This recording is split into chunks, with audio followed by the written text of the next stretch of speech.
No se asuste con lo que oiga a continuación.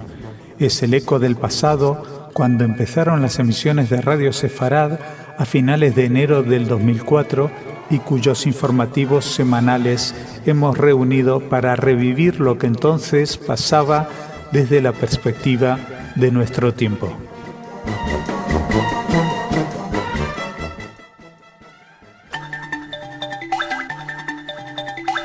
En Radio Sefarad, noticias. Señoras, señores, bienvenidos a nuestro espacio informativo en el que, como es normal, hablaremos de la gira de Bush por Oriente Medio. También vamos a hablar del encontronazo entre Irán y Estados Unidos. Hablaremos además de la investigación de por qué no se les va a pagar por qué no se les ha pagado hasta ahora a los supervivientes de la Shoah. También hablaremos de negros y judíos, minorías que se unen en los Estados Unidos, y de Shimon Peres, que ha sido elegido por amplio margen el personaje judío del 2007 en una votación del periódico Iton Gadol. A nivel cultural nos hablarán ya de esos 60 años de Israel que ya están aquí con todo tipo de conmemoraciones y celebraciones. Pero antes de ir a conmemorar y celebrar en la sección cultural, empezamos en la realidad, empezamos en lo que está sucediendo hoy en día, y Bush ya se encuentra en Oriente Medio. El presidente estadounidense George Bush comenzó este miércoles una visita histórica a Israel formulando su voluntad de alcanzar una paz duradera y refiriéndose a Israel como un Estado judío, lo que suscitó violentas críticas del grupo Hamas. Desde su llegada al aeropuerto Ben Gurion, cerca de Tel Aviv, en su primera visita a Israel como presidente, Bush y los dirigentes israelíes que lo recibieron, el presidente Shimon Peres y el primer ministro Ehud Olmert, reiteraron la fuerza de la alianza entre ambos países. Peres también se pronunció sobre la otra gran preocupación de Israel al lanzar una advertencia a Irán. Bueno, Bush fue recibido con gran pompa y habló de favorecer antes del final de su presidencia un acuerdo de paz que propicie la creación del Estado palestino que coexista en paz con Israel. Según el análisis que hacía ayer la agencia France Presse, Bush, que está acusado de falta de interés por la cuestión durante los 7 años de su presidencia, llega rodeado de expectativas. Por un lado, los palestinos desean que presione a los israelíes para que detengan las colonias en Cisjordania y también las operaciones militares. Y por otro lado, los israelíes quieren que Bush defienda sus intereses, que consiga que cesen los atentados terroristas, los lanzamientos de cohetes. El miércoles, poco antes de la llegada de Bush, un terrorista palestino murió, otros 4 resultaron heridos en un ataque militar israelí en la zona de Gaza, en la franja de Gaza. También hay que decir que el ejército israelí decretó el cierre de Cisjordania, con lo cual probablemente esta visita no sea del agrado de los palestinos que ahí están. Hamas dijo que las declaraciones de Bush constituyen el reconocimiento estadounidense del carácter judío del estado de ocupación. Dicen que equivale a un apoyo estadounidense a la aplicación de un régimen de apartheid en la región en detrimento de los derechos del pueblo palestino. Bueno, también, como comentábamos, otro de los grandes temas que, por cierto, hay gente que ha preguntado por qué es una visita histórica. Bueno, es histórica porque como presidente Bush es la primera vez que viaja y que visita a Israel. Sí estuvo cuando era senador, pero no como presidente. También es cierto que en su gran mayoría los presidentes de los Estados Unidos viajan a Israel, pero bueno, así se conoce como una visita histórica. Queremos que sea histórica porque en ella se firmará la paz o se llegará a grandes acuerdos. En fin, volviendo a una de las preocupaciones de esta visita histórica, las relaciones con Irán. Bueno, pues de esto hablamos. Irán afirmó el miércoles que el vídeo del Pentágono sobre maniobras hostiles de lanchas iraníes contra buques de guerra estadounidenses estaba trucado, mientras Washington advertía a Teherán de que se atuviera a las consecuencias en caso de una nueva provocación.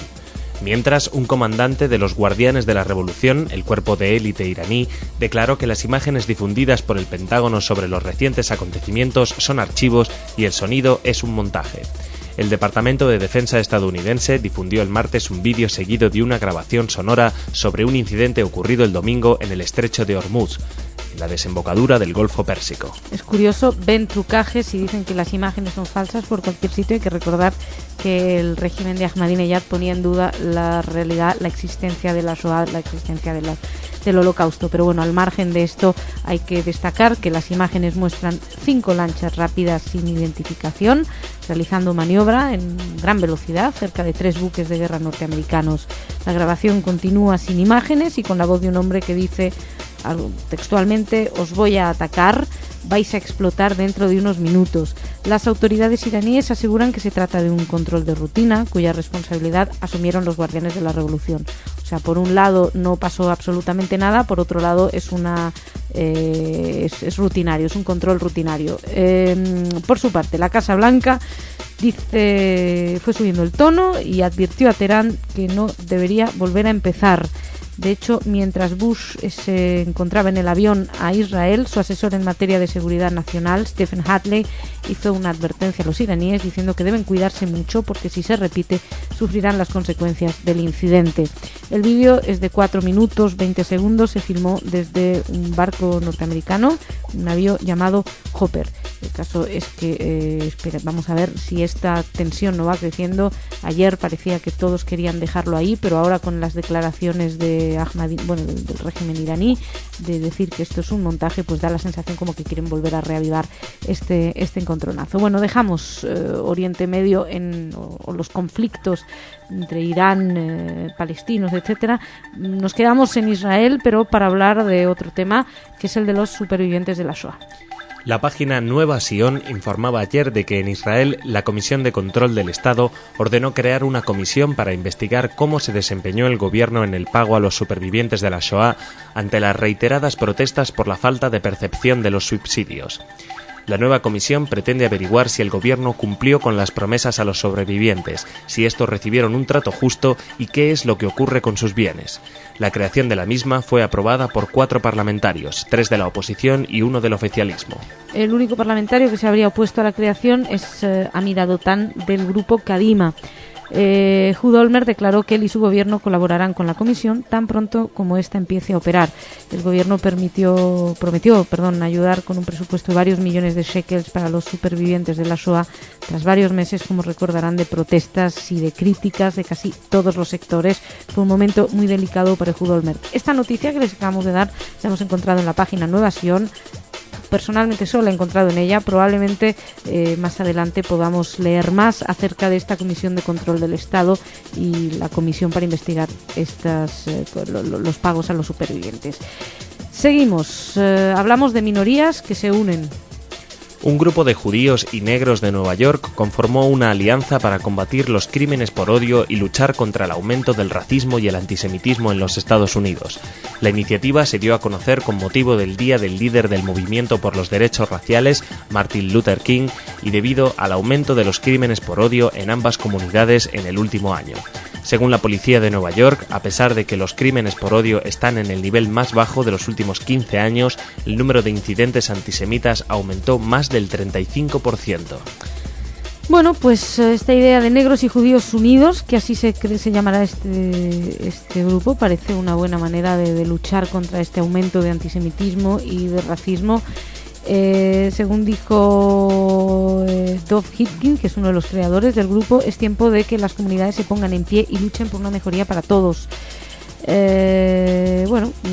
También destacaban que no había habido ninguna reacción especialmente dura cuando el presidente Ahmadinejad se presentó en Estados Unidos en la Universidad de Columbia y aparecieron varias pintadas con esvásticas en las calles. Dijo Michael Osgood de la policía, dijo que se llamó a la puerta de más de miles de hogares para saber si alguien vio o escuchó algo. Se distribuyó más de 8.000 volantes, nadie respondió. Estas declaraciones las realizaba el oficial de la policía al diario israelí The Jerusalem Post. De hecho, un incidente que hace poco tuvo lugar, si recordarán, fue el caso de unos jóvenes amenazados en el metro de la ciudad de Nueva York durante Hanukkah por haber deseado feliz Hanukkah a un grupo que les había deseado feliz Navidad, y que lo más destacado fue destacado por toda la prensa, que quienes los salvó fue un joven musulmán que se encontraba en el mismo vagón y que salió a su defensa. Bueno, seguimos. El personaje judío del año ya tiene nombre. El presidente israelí Shimon Peres fue elegido por amplio margen como el personaje judío de 2007, en una votación convocada por la página web del periódico Itón Gadol, con sede en Argentina, de la que participaron más de 1.200 personas de distintos países de América Latina, Israel y Estados Unidos. La elección se realizó durante 2 semanas a partir de una extensa lista de nombres propuestos por los propios lectores, y entre los más votados estuvieron el soldado israelí Gilad Shalit, secuestrado desde hace 2 años por Hamás, además de la argentina Adriana Drisud, quien enfrentó casi en soledad una serie de ataques antisemitas en la ciudad de Rosario, y el presidente de la AMIA, Luis Greenwald.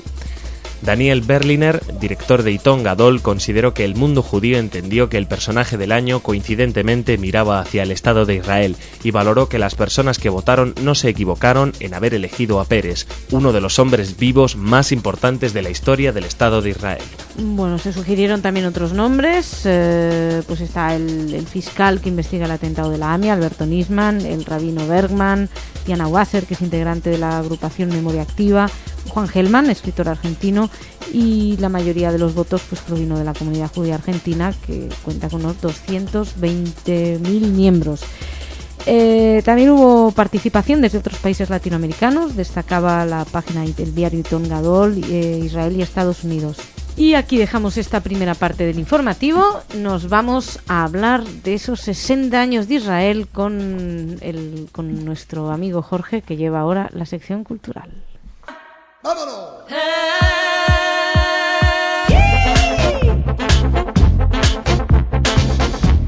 Jorge, ya pronto llega Ana, ya pronto te dejamos libre aquí en tu sección cultural, pero te vamos a echar de menos. Bueno, ¿qué tenemos? Perdón, bueno, no te he dejado ni saludar ni nada. Hola, eso, buenos días, okay, buenas tardes, buenas noches, a la hora que nos escuchen. Pues nada, yo vengo a hablarles que el 2008, aparte de otras muchas rimas, pues rima con los 60 años de Israel. 60 años de la fundación del Estado de Israel, y por lo tanto en muchos lugares del mundo se van a organizar actos y festivales que ya existen, van a dar cabida en especial a Israel. No tenemos noticias de que ello vaya a pasar en España, pero bueno, hablemos de lo que sí va a pasar. Por ejemplo, Nueva York. Nueva York ama a Israel, así titula Idiota Cronauta una noticia que anuncia un festival que se va a llamar Israel Non-Stop, un festival cultural israelí que se va a celebrar durante febrero y marzo en la Gran Manzana de Nueva York, y en donde van a estar presentados artistas de renombre como el cantante Shalom Hanoch con su show Exit, Salida, la compañía de baile Batsheva con Decadence, una coreografía de Ohad Naharin, así como el Teatro de Herzliya y el Teatro de Haifa presentando la obra Lluvia Negra, Black Rain. Y también el actor Moti Katz con un monólogo que se titula An Actor's Kitchen, la cocina de un actor. También va a estar allí una escritora joven llamada Galila Ron Federamit y un grupo de hip hoperos llamados Kulush, porque tiene muchas no sé cómo se pronuncia, creo que será Kulush. Y una película israelí que se llama Aviva Ahuvati, dirigida por Shemi Zarhin. Pero no solamente Nueva York, también Berlín ama a Israel, y en esta 58ª edición de su festival de cine pues va a incluir cine judío y cine israelí, cosa que hasta ahora no había hecho en demasía. Es más, muchos acusaban al Festival de Berlín en general de ser muy críticos con Israel, y más dentro del panorama alemán que es tan favorable a Israel, pues el Festival de Cine resultaba un remanso para la crítica. Pero bueno, ya el año pasado una película israelí ganó el premio de plata, Beaufort, de Joseph Sedar. Así que bueno, no sé si no es la que presentaban al Oscar, es Beaufort la que presentaron. No sé, es que me hago un lío yo. Bueno, con esa y la de la banda, que esa es la que quiero ver. De momento, como el festival va a tener lugar recién creo que es en marzo o por ahí, pues de momento lo que se sabe es que se van a presentar se han submitted, que han enviado, Sí, han postulado, aplicado, han sí. postulado para unas 5.000 películas, de las cuales 360 son las que finalmente serán seleccionadas para verse en el festival, lo que no está nada mal. No, para nada. Bueno, hay que tener muchas ganas para verse 360 pelis en una semana. Sí, la verdad es que sí. Y mucho tiempo, bueno, no da tiempo, ¿no? No da tiempo. Además, ahora que están de moda otra vez películas muy largas, bueno, da igual. Bueno, Más. y aquí en España no vamos a homenajear a Israel de momento, ¿No? pero Casa Sefarad de Israel prepara ya los actos conmemorativos de del Día del Holocausto, Ujú. que será el 27 de enero, como todos saben, y entonces unos días antes, el día 15 de enero a las 7:30 en el Cine Estudio, el Círculo de Bellas Artes, va a haber un ciclo de cine sobre el Holocausto. En este ciclo, que son 3 películas, son 2 largometrajes y un corto, hay de todo, porque por un lado tenemos la película dramática El último tren de Auschwitz, que está dirigida por Joseph Bilsmayer y Dana Vavrova, que es el estreno en España, es una película del 2006. Por otro lado, el otro largometraje es una comedia, esta película El tren de la vida, de Radu Mihailiano. La que comentaba yo antes, sí. Exacto, que es... No. ¿Cuál es la del tren de la vida? Es unos judíos que para escapar de los nazis sí, organizan sí, un transporte, un cierto. falso transporte, y ahí se mezclan con los gitanos Sí, y tocan. que y tiene cantan mucha música, sí. Exacto, bueno. Y en el medio un cortometraje llamada Línea de Vida, de Francia, dirigida por Serge Avedikian.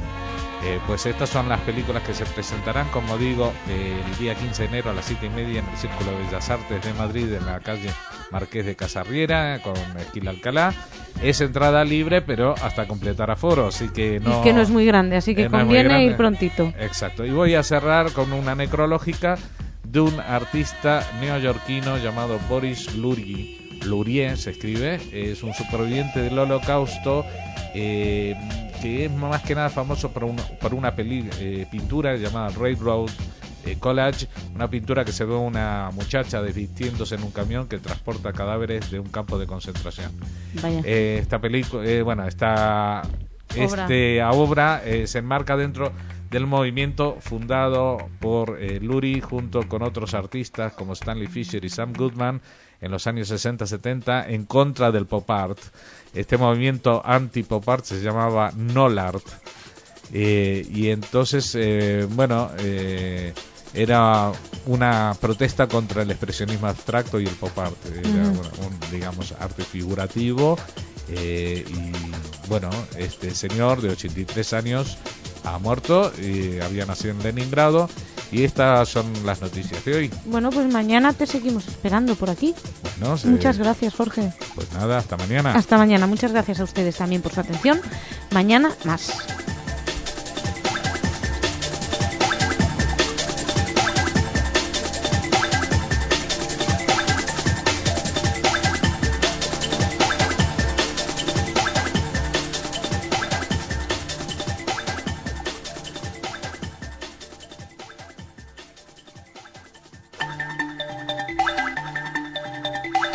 En Radio Sefarad, noticias.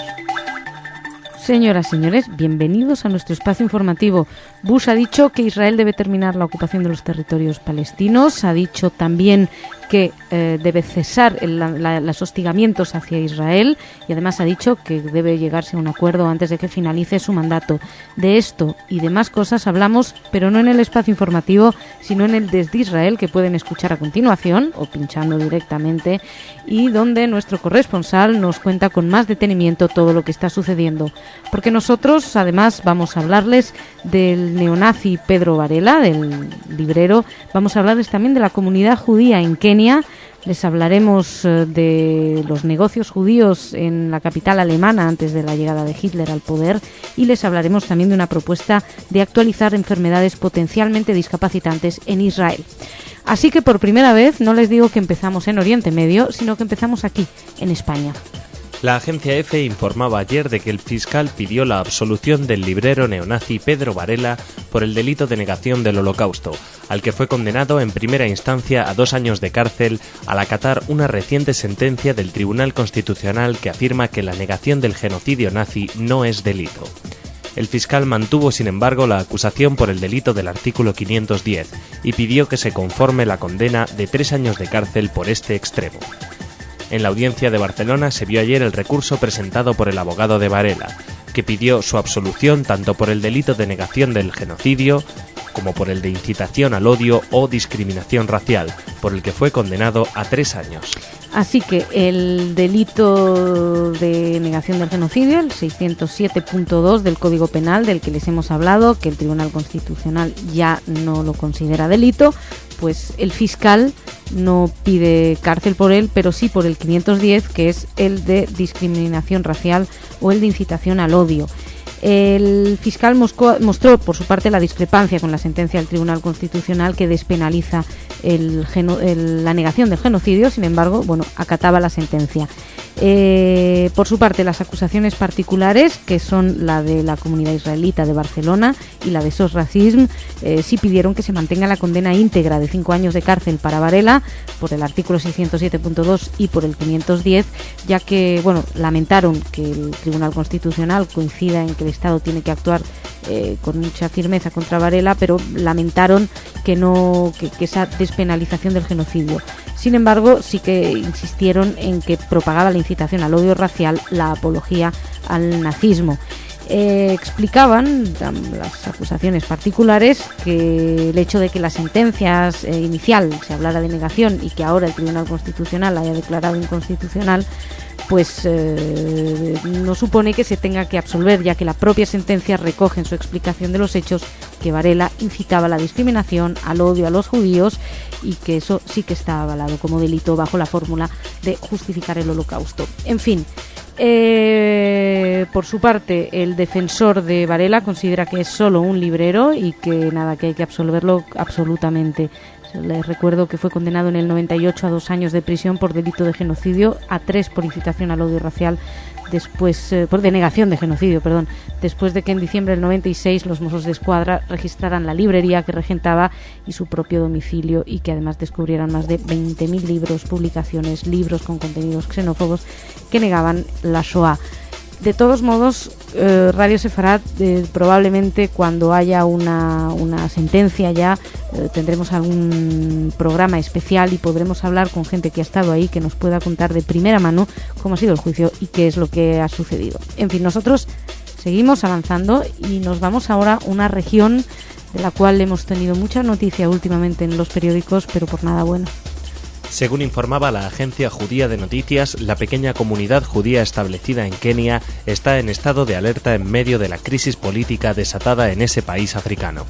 Con ese fin, organizaciones judías no gubernamentales que actúan en el este y el centro del continente africano fortalecieron su trabajo para evitar las consecuencias de la crisis a largo plazo.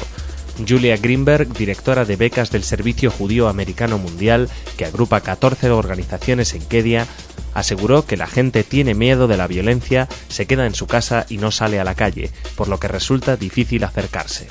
Como recordarán, es un conflicto interétnico, interracial, que se desató a finales de diciembre. Mwai Kibaki se declaró presidente tras unas elecciones que posteriormente fueron denunciadas como fraudulentas. El líder de la oposición, Raila Odinga, sostuvo que él ganó la contienda electoral. En Kenia tampoco son partidos de izquierda y de derecha, son más bien partidos que representan a una etnia o a otra. Hemos podido ver imágenes terribles. Se estima que entre 500 y 1.000 personas murieron, más de 250.000 debieron abandonar los hogares como resultado de los disturbios y verdaderas batallas campales entre los miembros de las diferentes tribus. Este Servicio Judío Americano Mundial trabaja con grupos en barrios pobres de Nairobi, en el oeste del país, donde se han producido las mayores catástrofes, los mayores hechos violentos. Esta semana pudieron por fin retomar contacto con los grupos que financian y, según informaba Maitiri Morachi, que es quien supervisa el este de África para la organización, un aumento del precio de gas debido a los acontecimientos además dificultó el uso de automóviles, de coches y de autobuses, y así el contacto resultó más difícil con la comunidad. En Nairobi viven alrededor de unos 400 o 500 judíos, la mayoría son emigrados de origen inglés, australiano, canadiense y estadounidense. La comunidad tiene una sinagoga que se reúne semanalmente y el rabino se llama Shlomo Ben Tolila, que es director de Chabad para África Central. dijo que hay un poco de tensión, dijo que Kenia, decía el rabino, que Kenia es un país que siempre ha sido estable, donde no hay revoluciones, donde la gente va a trabajar cada día y vuelve por la noche, así que no están acostumbrados a estas situaciones. Bueno, sí, la verdad es que hasta hace poco se hablaba de Kenia como de destino turístico y hemos tenido unas imágenes terribles y nos hemos querido acercar a esa pequeña comunidad judía en Kenia, y gracias a la Agencia Judía de Noticias hemos podido conseguirlo, como también gracias a la Agencia Judía de Noticias recibimos la próxima información. La Agencia Judía de Noticias publicó que la Universidad de Humboldt, en Berlín, comenzó una investigación que determinará el aporte y el destino de los negocios judíos en la capital alemana antes de la llegada de Adolf Hitler al poder. El profesor Christoph Kreutzmiller, del Departamento de Historia de la Universidad, aseguró que ni alemanes ni judíos alrededor del mundo son completamente conscientes de la significativa contribución que los judíos alemanes realizaron al comercio de Berlín antes del Holocausto. Humboldt, una de las 3 más importantes instituciones de altos estudios de Berlín, está realizando una investigación única que intenta documentar los negocios judíos operados en la capital alemana antes del ascenso al poder del régimen nazi. En la próxima etapa, los investigadores van a determinar si los dueños de los comercios o sus familiares recibieron algún tipo de compensación tras haber sido confiscados por los nazis.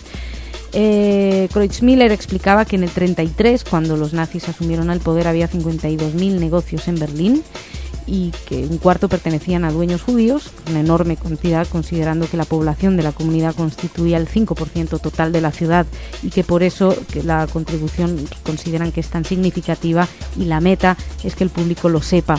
Kreutzmiller también explicó que hay mucha documentación sobre los negocios antes del 33, y así se lo hizo saber al diario israelí Yediot Ahronot, que publicaba esta entrevista, donde además explicaba que uno de los datos que se examinarán es cómo los dueños lidiaron con las limitaciones impuestas por las reglas nazis y qué estrategias de supervivencia emplearon antes de ser forzados a entregar o a vender los comercios. Y seguimos con una iniciativa que promete ser bastante importante para muchísima gente en Israel. El ministro de Asuntos Sociales israelí, Itzhak Herzog, acaba de presentar una propuesta de listado actualizado de enfermedades potencialmente discapacitantes. Entre ellas se incluye la obesidad, los trastornos de tensión arterial y el SIDA, que se considerarán como discapacidad si interfieren en el desarrollo de las actividades cotidianas. Si la propuesta es aprobada, permitirá a los afectados beneficiarse de pensiones. Lo que es bastante importante, esta noticia la pudimos leer en Discapnet, y explica que la clasificación de dolencias discapacitantes de Israel data de los años 50 y que ya ha sido actualizada en alguna ocasión, pero que no incluye estos trastornos.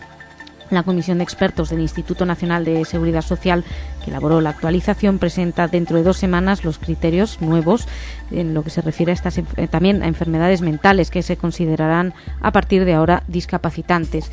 También está prevista la creación de un comité permanente que se encargue de revisar, de poner al día periódicamente la clasificación de enfermedades cuyas secuelas se considerarán como discapacidad. Y dejamos aquí la primera parte del informativo. Vamos ahora a hablar de cultura con Jorge. ¡Vámonos!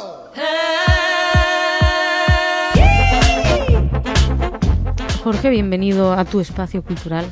Sí, pero esta vez quería empezar con una noticia que no es exactamente cultural, pero sí es una convocatoria. Por lo tanto, vamos a permitir que... Está entre tú y yo esta noticia. Está entre los dos. Es una convocatoria para un acto de solidaridad con los soldados israelíes secuestrados, como sabes, hace año y medio, antes del estallido de la última guerra con Líbano, y justamente la razón para el estallido fue el secuestro de estos soldados israelíes. La guerra con Hezbollah, realmente. La guerra con Hezbollah, sí, no fue con Líbano. Viene aquí a Madrid la esposa de Ehud Goldwasser, uno de los soldados, y han convocado un acto el día jueves 17 de enero a las 7:30 de la tarde en el Salón de Actos de la Comunidad Judía de Madrid. Van a estar presentes, entre otros, Enrique Mujica, defensor del pueblo, Rafael Schulz, embajador de Israel, y Jacob Israel Garzón, presidente de la Comunidad Judía de Madrid y presidente de la Federación de Comunidades Judías de España. Y presentará, porque es la entidad convocante, es el grupo sionista TZ, Colaboran, por supuesto, la Embajada, la Comunidad Judía, la Federación, Casa Sefarad de Israel, la COM, ASEI, el Centro de Estudios Judeo-Cristiano, etcétera. Son muchas las entidades que se suman a esta convocatoria y desde aquí Radio Sefarad también nos sumamos a ello. Ya saben, el jueves que viene, jueves 17 de enero, a las 7:30 de la tarde en el Salón de Actos de la Comunidad Judía de Madrid. Repetimos que es con la colaboración de la Embajada, de la Comunidad, de la Federación y con el apoyo de todas estas otras entidades que comentaste, y que, bueno, pues es importante demostrar el apoyo a esos jóvenes. Sí, más. Bueno, y ahora sí entramos, si te parece, en el plano cultural, aunque también la primera noticia nos sorprende porque por lo menos yo no sabía nada de que se estaba gestando algo tan grande. En Navarra, en Pamplona, estos días, en realidad ayer mismo por la mañana, jueves, y hoy viernes por la mañana, en representaciones solamente para público infantil, y este sábado 12 ya para el público familiar, también por la mañana, en el Teatro Baluarte de Pamplona se va a poner en escena una ópera. Es una ópera infantil, pero tiene una característica muy especial. Esta ópera, llamada Brundibar, fue compuesta en el campo de concentración de Theresienstadt por el compositor checo Hans Krasa. Este campo de concentración, como muchos sabrán, era como el campo modelo o el de visitas que tenían los nazis, y de allí se hacían actividades culturales. Pero por ejemplo Hans Krasa, por contarles la anécdota desgraciada, pues esta ópera subió 55 veces a escena del 23 de septiembre del 43 al 16 de octubre del 44. Ese día se lo llevaron a Auschwitz y a los 2 días ya estaba muerto Hans Krasa, después de haber representado toda esta representación de la mímica del trato humano. Pero su obra sí que sigue, y para el estreno de esta obra ha venido a España Ella Weisberger, que es la única superviviente viva de este campo de concentración en el que por primera vez se representó la ópera, y ella actuó en esa ópera siendo niña, haciendo el papel de gato, porque es una ópera infantil con personajes simpáticos que no tienen mucho que ver con el clima que se vivía. De hecho, Hans Krasa empezaba a escribir esta ópera en el año 38 con motivo de un concurso de obras musicales para niños en Praga, que nunca llegó a celebrarse debido a la ocupación nazi. Y era una manera también de distraer a los niños de la triste realidad en la que vivía. Digamos que esta puesta en escena es un poco bombástica. Lo digo porque por 3 representaciones el presupuesto supera los 120.000 euros, 20 millones de pesetas. Participa en el Teatro Real de Madrid con sus cantantes de ópera de cámara, la Orquesta Sinfónica de Navarra, el Orfeón Pamplonés con la Escolanía, y aparte un coro que actúa en la canción final con 800 niños de colegios de la Cuenca de Pamplona. O sea, esto es una cosa tremenda. Los que participan en la organización de este evento son, por supuesto, el consejero de Cultura de Navarra, Juan Ramón Corpas, el asesor del programa, que pertenece a una organización que se llama Música en Acción, Fernando Palacios, y el director escénico de la obra, que es Eduardo Bazo, aparte del director musical, que es Enrique Martínez. Dicen que se ha hecho una nueva versión de esta obra basada en la ópera original, recreando la vida en el propio campo de concentración y las dificultades de los niños para interpretar la ópera. Es un poco el metateatro, no el teatro dentro del teatro, que trata de representar. Nosotros hemos tratado de ponernos en contacto con algunos de los que están trabajando en esto, pero como está estrenándose estos días, yo creo que nos va a llevar unos días todavía elaborar una entrevista, conseguir hablar con esta gente y ver realmente cómo surgió este proyecto y por qué no nos habíamos enterado antes de algo tan grande. Bueno, pues lo dejamos aquí, entonces, si te parece, porque se nos va el tiempo. Bueno. Y te agradezco mucho, Jorge. La semana que viene recupero a Ana, pero te estaremos extrañando igualmente y volverás en cualquier momento. Muchas gracias a ustedes. Shabbat Shalom, que pasen un buen fin de semana y hasta la semana que viene.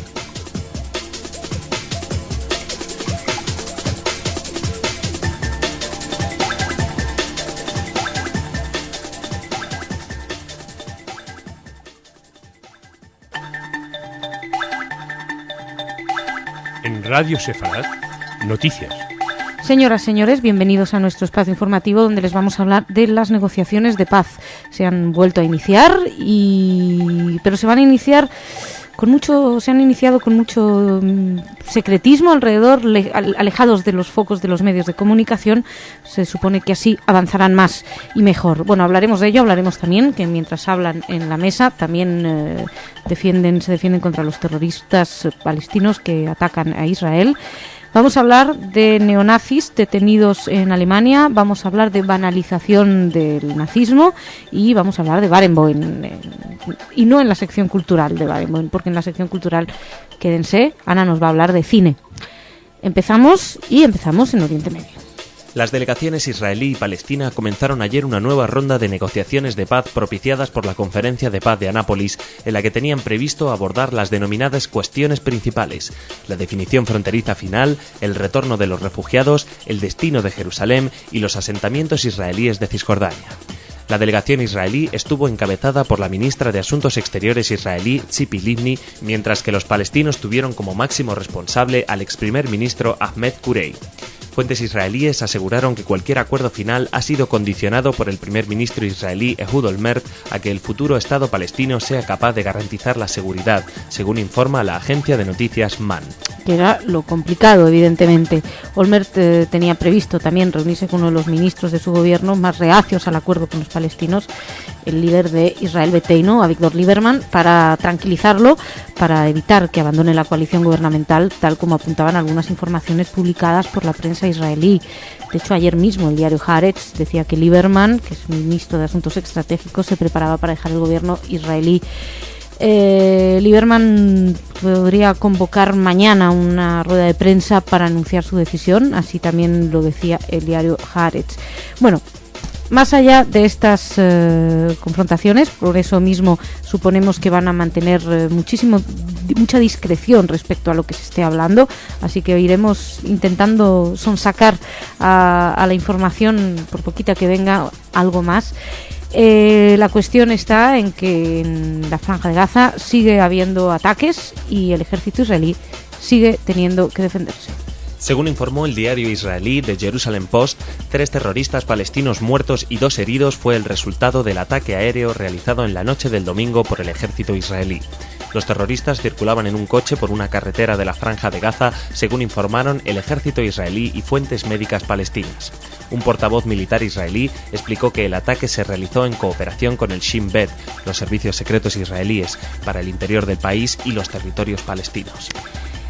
Los terroristas muertos son Maher al-Mahmoud, que era el máximo responsable en Gaza del Ejército del Islam, que es un grupo armado palestino, quien reivindicó la captura del soldado israelí Gilad Shalit, que, como recuerdan, fue secuestrado en junio del 2006. También secuestraron en su momento al periodista británico Alan Johnston. Por cierto, hablando de Gilad Shalit, pudimos leer en el diario online El Reloj que, según fuentes palestinas cercanas a las organizaciones terroristas, citadas por algunos periódicos israelíes ayer, se estaría cerca de un acuerdo para liberar al soldado, para liberar a Gilad Shalit. Jamás habría aceptado reducir su lista de prisioneros a cambio de que entre ellos se liberen algunos de más peso, así lo decía la prensa, y las informaciones de hace una semana aseguraban que en la lista de terroristas que se debe liberar estaría el líder Marwan Barghouti, quien cumple cadena perpetua por el asesinato de 5 personas. Bueno, volviendo al ataque de ayer, además del máximo responsable del ejército del Islam, también murieron miembros de la Brigada de los Mártires de Al-Aqsa, que es un miembro vinculado al movimiento Al-Fatah, liderado por Mahmoud Abbas, con quien sí hay buenas relaciones, sin embargo no así con el grupo terrorista, evidentemente. Y el tercero sería el portavoz del ejército del Islam, Ahmed Nadroun. Seguimos, nos vamos a Alemania. En Alemania, la policía de Lübben detuvo a 15 personas que asistían a un concierto de música organizado por asociaciones de extrema derecha y que se saldó con 5 heridos que necesitaron asistencia médica. Los agentes irrumpieron anoche en el lugar del concierto, en la localidad de Lübben, e instaron a los participantes a abandonar el lugar por voluntad propia. Al parecer, de las 119 personas que participaban en el acto, unas 46 decidieron atrincherarse dentro de la sala y atacar a los agentes lanzándoles botellas desde el interior. Se acusa a los detenidos, miembros de asociaciones neonazis de Brandenburgo y Sajonia, de resistencia a la autoridad, de participación en organizaciones anticonstitucionales. Bueno, como ven, en Alemania se lo toman muy en serio, persiguen a estos neonazis, pero la noticia que viene ahora da la sensación de que, por un lado, se lo toman muy en serio y, por otro lado, banalizan con mucha facilidad. Un aviso publicitario por internet en el que se pretendió comparar a una simple prohibición de fumar con las persecuciones de judíos durante el régimen nazi ha generado una polémica en Alemania y la airada protesta de la comunidad judía establecida en ese país. Un sitio publicó un aviso según el cual estaban a la venta camisetas con una estrella de David amarilla, igual a la que los judíos fueron obligados a vestir durante el nazismo, pero en lugar de la palabra judío se leía fumador. La publicidad procuraba establecer un paralelo entre la prohibición de fumar que entró en vigencia esta semana en restaurantes y bares de Alemania con las crueldades del nazismo. Bueno, de bastante dudoso gusto, como imaginarán. Esta noticia la recogí ayer la Agencia Judía de Noticias, que explicaba que la comunidad judía elevó varias quejas por lo sucedido. Sin embargo, el webmaster de la página explicó que fue solamente un montaje publicitario, que no vendía ninguna camiseta.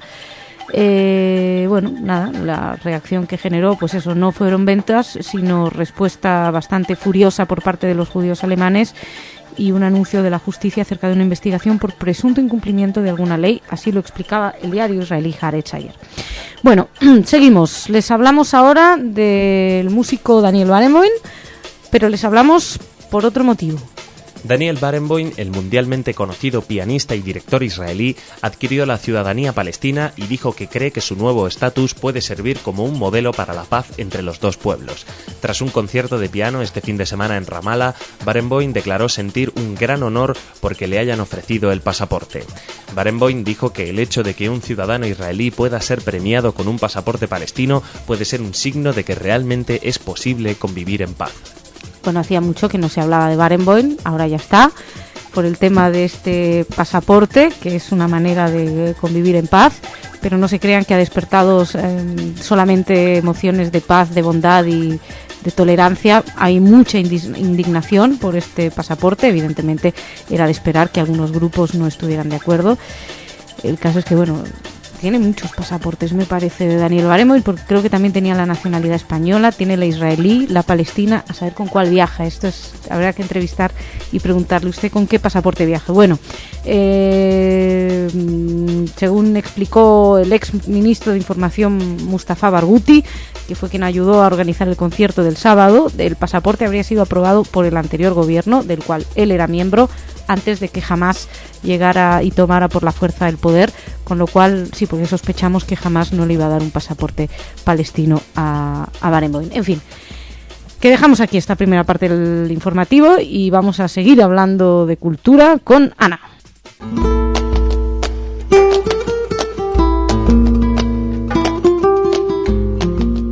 Ana, bienvenida.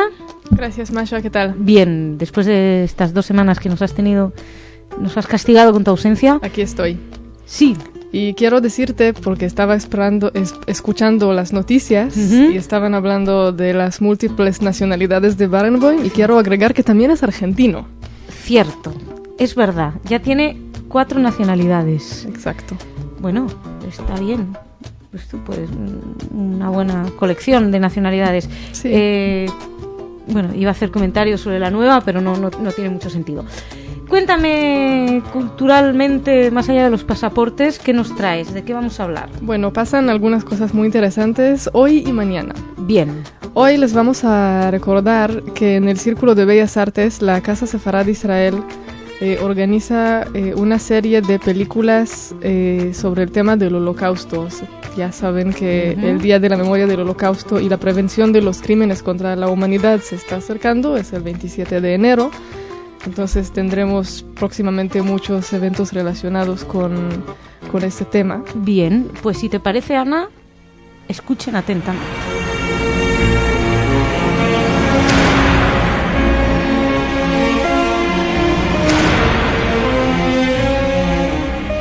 Esta música que estamos escuchando es de la primera película que se va a presentar hoy en el Círculo de Bellas Artes. A las 7:30 se presenta el estreno en España de la película El último tren a Auschwitz.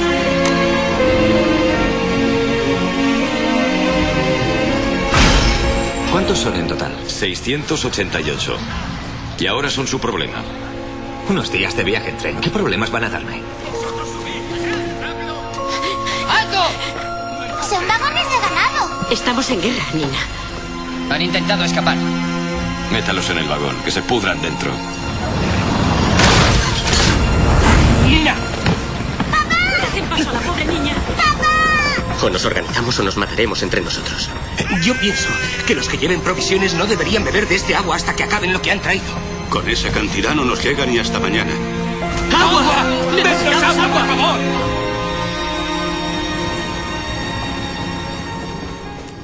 Esta película es del 2006, fue dirigida por Joseph Vilsmayer y Dana Vavrova. Y bueno, ya participó en muchos festivales, tuvo mucho éxito en el mundo. Es sobre un tren a Auschwitz que sale desde Berlín en 1943, que vamos a poder ver. Y después a las 10... ¿Esta qué hora era? A las 7:30. A las 7:30, ¿dónde recordamos? Círculo de Bellas Artes. Círculo se organiza esto, Casa Sefarad Israel. Casa Sefarad Israel. Y sigue a las 10 la película El tren de la vida. Una película ya bastante famosa de 1998. Sí. Es rumana francesa, dirigida por Radu Mihailianu. Y también un cortometraje de animación llamado Línea de Vida Francia 2003. Entonces, todo eso hoy. Hoy mismo, así que si están a tiempo, vayan rápido porque realmente parece interesante.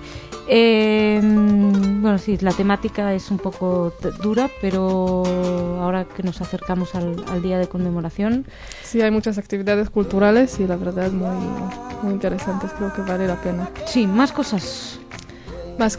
Otra cosa que pasa hoy es a las 6 de la tarde un encuentro con Susie Morgenstern en el Teatro del Instituto Francés de Madrid.